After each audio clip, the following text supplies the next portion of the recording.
तो रेनिगेड इमॉर्टल में हम अक्सर सुनते हैं एंशिएंट गॉड, और अगर आप नॉवेल में आगे बढ़ चुके हो तो आपको एंशिएंट डेविल और तीसरा एंशिएंट डेमन का भी नाम सुनने को मिलता है। तो इनका ओरिजिनेशन क्या है? बस हम हमेशा एक ही चीज़ सुनते हैं कि ये जो कल्टिवेटर्स होते हैं, अगर हम बात करें एंशिएंट गॉड की, तो ये फिजिकल पावर ज़्यादा यूज़ करते हैं और इनको कभी कभी हेवन डिफाइंग कल्टिवेटर्स भी कहा जाता है।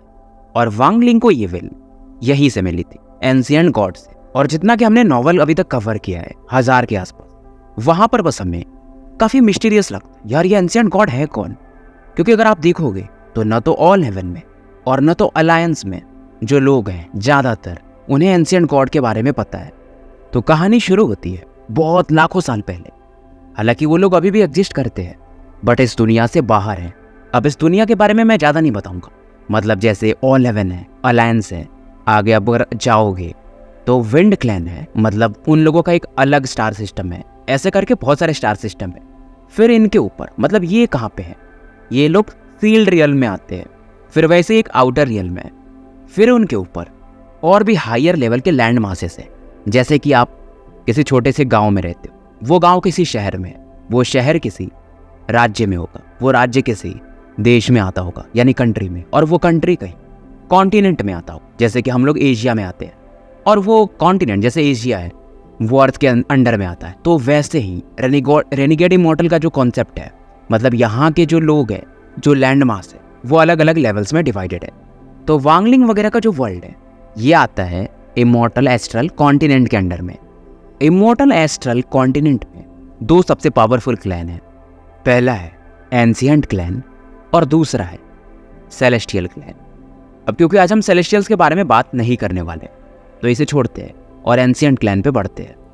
अब एंशिएंट क्लैन के 3 ब्रांचेज हैं।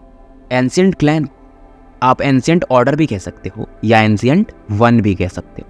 तो इनके 3 ब्रांचेज हैं, एंशिएंट गॉड, एंशिएंट डीमन और एंशिएंट डेविल। एंशिएंट डेविल्स को हम शी क्लैन भी कह सकते हैं, एंशिएंट डेमन को जी क्लैन भी कहा जा सकता है और एंशिएंट गॉड्स को डाओ क्लैन भी कहा जाता है। अब तीनों के पास 3 अलग अलग एबिलिटीज होती है, लेकिन अगर कोई एंशिएंट ऑर्डर बन जाए यानी कि तीनों की एबिलिटीज को मास्टर कर ले, गॉड की, डेमन की और डेविल की, तो उसे हम एंशिएंट वन या एंशिएंट ऑर्डर भी कहते हैं।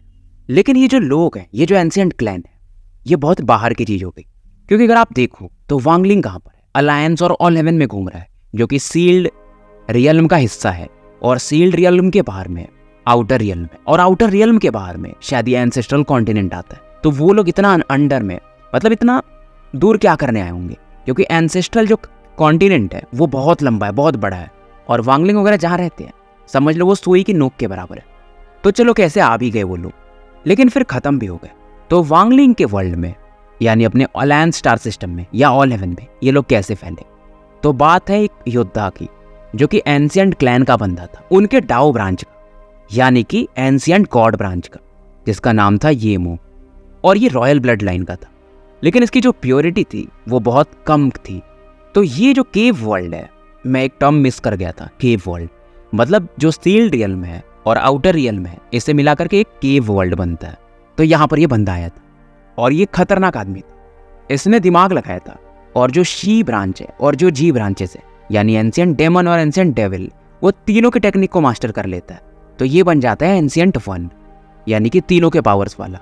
और जब ये मारा जाता है, एक बैटल होता है जिसके बारे में हमें आगे पता चलेगा, तो ये अपने ब्लड को 3 पार्ट्स में डिवाइड कर देता है। तो इसके जो 3 हिस्से थे, एक बन गया एंशिएंट गॉड इस दुनिया में, एक बन गया एंशिएंट डेविल और तीसरा बन गया एंशिएंट डेमन। तो वहाँ से एंशिएंट गॉड वगैरह निकले, एंशिएंट डेविल और एंशिएंट डेमन इस दुनिया में। अब अगर हम देखें तो जो बेलुओ है वो है अपना एंशिएंट डेमन। टाजिया का एक नाम आया था डेमन स्पिरिट लैंड में, वो है एंशिएंट डेविल। और वांगलिंग को आप देख ही रहे हो, या टाउशेन 2C, ये लोग कौन है? ये लोग अपने एंशिएंट गॉड हैं। पर इन तीनों में सबसे पावरफुल एंशिएंट गॉड माने जाते हैं, क्योंकि जो येमो का ब्लड 3 भागों में बटा था, ज़्यादा पावर जहाँ कॉन्सेंट्रेट था वो एंशिएंट गॉड वालों को मिला था। तो ये हो गई पूरी कहानी एंशिएंट ऑर्डर की। तो फ्यूचर में जाकर के वांगलिंग तीनों प्रॉपर्टीज़ को यानी डाओ, शी और जी ब्रांच को इनहेरिट कर लेता है, और ये भी बन जाता है एंशिएंट वन।